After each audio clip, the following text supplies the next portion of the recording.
Tara, samahan niyo muli ako upang mamasyal sa mura, maganda at talagang napaka-solid na pasyalan. Dito lang yan sa Puerto Galera. Ayan, guys, bumiyahe tayo mula Calapan papuntang Puerto Galera. So nakamotor lang kami dito. And habang nasa daan tayo, makikita mo ang napakagandang mga beaches, mga white sands na talagang nakakaakit at namumutiktak sa ating mga mata. At pagdating nga dito sa pinaka main beach, gusto ko na agad bumaba dahil napakaganda dito.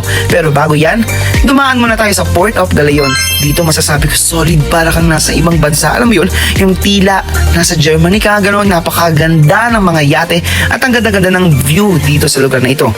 Kaya ang masasabi ko, kapag pupunta ka ng Puerto Galera, ay daanan mo ang lugar na ito dahil hindi ka magsisisi. Okay, next stop, dito tayo sa Sabang.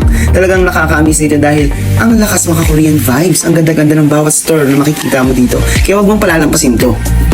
Alright, dito na tayo sa pinaka-exciting part, ang kanilang beach. Grabe, pagpunta mo dito, napaka-fine ng mga sands, and then yung dagat nila, napakaganda, lalo na sa personal. At syempre, kahit mainit, G lang. And guys, para sa mga hindi nakakaalam, libre lamang dito sa beach na ito. Yes, you heard it right, libre lang ang pumunta sa beach na ito, no entrance fee. So kung ako sa'yo, pumunta ka na dahil napaka-solid dito sa Puerto Galera at talagang babalik-balikan mo din dito. So ayan, guys, I hope makapunta kayo dito ng DIY. Do it yourself. Bye!